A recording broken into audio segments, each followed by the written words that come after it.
क्या बिहार चुनाव से पहले पीएम मोदी को मिला ये खास तोहफा कोई बड़ा राजनीतिक संकेत है? क्या लल्लन सिंह की दी गई इस खास किताब में कोई अहम संदेश छुपा है? और क्या ये मुलाकात बिहार की राजनीति में कोई नया मोड़ ला सकती है? नमस्कार, मैं हूँ राधा राणा और आप देख रहे हैं आर्यव्रत टाइम्स। बिहार की राजनीति में हलचल मचाने वाली एक बड़ी खबर सामने आई। प्रधानमंत्री नरेंद्र मोदी से बिहार के एनडीए सांसदों की मुलाकात चर्चा में है, लेकिन इस मुलाकात की खास वजह बनी लल्लन सिंह की दी गई एक खास किताब। ये सिर्फ एक किताब नहीं बल्कि बिहार की राजनीति से जुड़ा एक महत्वपूर्ण संदेश भी हो सकता है। दरअसल बिहार में इसी साल विधानसभा चुनाव होने और एनडीए गठबंधन की सभी पार्टियां अभी से अपनी रणनीति को मजबूत करने में जुटी हुई।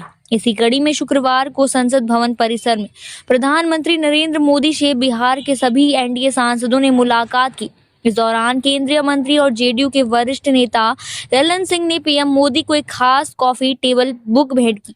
इस किताब में स्वामित्व योजना से जुड़ी जानकारी दी गई है, जो बिहार समेत पूरे देश के लिए एक महत्वपूर्ण योजना मानी जा रही है। आपको बता दें कि यह योजना ग्रामीण भारत में संपत्ति के स्वामित्व को लेकर एक बड़ा बदलाव लाने के लिए शुरू की गई थी। इस योजना के तहत गाँव में बसे लोगों को उनकी संपत्ति के कानूनी दस्तावेज दिए जाते हैं, जिससे उनकी जमीन को लेकर किसी भी तरह का विवाद न हो। 18 जनवरी 2025 को इस योजना के तहत संपत्ति कार्ड के ई वितरण का एक बड़ा कार्यक्रम आयोजित किया गया था और इस किताब में उसी कार्यक्रम की पूरी जानकारी दर्ज की गई। इस किताब में 10 राज्यों और 2 केंद्र शासित प्रदेशों में आयोजित कार्यक्रमों की मुख्य बातें, स्वामित्व योजना की उपलब्धियां और इससे लाभ पाने वाले लोगों की कहानियां शामिल की गई। यही वजह है कि यह किताब सिर्फ एक दस्तावेज नहीं है, बल्कि सरकार की एक बड़ी उपलब्धि को दर्शाने वाली बुक भी है। अब सवाल ये उठता है कि बिहार चुनाव से पहले प्रधानमंत्री को ये किताब भेंट करने का क्या मकसद हो सकता है? क्या ये सिर्फ एक योजना को प्रमोट करने के लिए दी गई या फिर इसके पीछे कोई बड़ा राजनीतिक संदेश छुपा है? क्या लल्लन सिंह ने यह तोहफा देकर पीएम मोदी को कोई संकेत देने की कोशिश की है? कुछ राजनीतिक विश्लेषकों का मानना है कि यह मुलाकात इस किताब को भेंट करना बिहार में एनडीए की एकजुटता को दिखाने की कोशिश भी हो सकती है, क्योंकि बिहार चुनाव के नतीजे केंद्र की राजनीति पर भी असर डाल सकते हैं।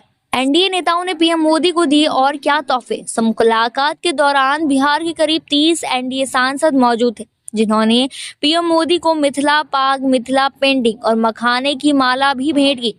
मिथिला पाग और मिथिला पेंटिंग बिहार की सांस्कृतिक धरोहर माने जाते हैं और इन्हें प्रधानमंत्री को देने का सीधा मतलब यह है कि बिहार की संस्कृति और परंपरा को चुनावी रणनीति में भी अहम स्थान दिया जा रहा है।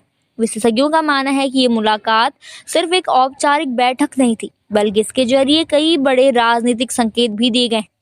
पहला, एनडीए की एकजुटता का संदेश। बिहार चुनाव से पहले गठबंधन के नेता यह दिखाना चाहते हैं कि वे पूरी तरह से एकजुट हैं और पीएम मोदी के नेतृत्व में चुनाव लड़ें। दूसरा, स्वामित्व योजना को प्रमोट करने की रणनीति। इस योजना से ग्रामीण क्षेत्रों में बीजेपी और जेडीयू को बड़ा फायदा मिल सकता है, क्योंकि यह सीधे तौर पर गांव के लोगों की संपत्ति से जुड़ा मामला है। लल्लन सिंह और पीएम मोदी के संबंध। लल्लन सिंह ने जेडीयू में काफी अहम भूमिका निभाई है और उनका पीएम मोदी से मिलना आने वाले चुनाव में उनकी रणनीति का भी संकेत हो सकता है। कुछ राजनीतिक विश्लेषकों का मानना है कि बिहार चुनाव में यह योजना बड़ा मुद्दा बन सकती है। अगर इस योजना को सही से प्रचारित किया गया तो ग्रामीण वोट बैंक पर एनडीए की पकड़ मजबूत हो सकती है। वहीं लल्लन सिंह द्वारा पीएम मोदी को किताब भेंट करने को एक मजबूत गठबंधन का प्रतीक भी माना जा रहा है। बिहार की राजनीति में अब यह देखना दिलचस्प होगा कि एनडीए की यह रणनीति विपक्ष पर कितना भारी पड़ सकती है। क्या ये किताब सिर्फ एक योजना से जुड़ी थी या इसके पीछे बिहार के चुनाव की पूरी स्क्रिप्ट तैयार की गई थी? इस पर आप लोगों की क्या राय है, हमें कमेंट बॉक्स में जरूर बताएं। फिलहाल के लिए इतना ही। बने रहिए आर्यव्रत टाइम्स के साथ और साथ ही हमारे चैनल को सब्सक्राइब करना ना भूलें और फेसबुक वेबसाइट पर फॉलो जरूर करें।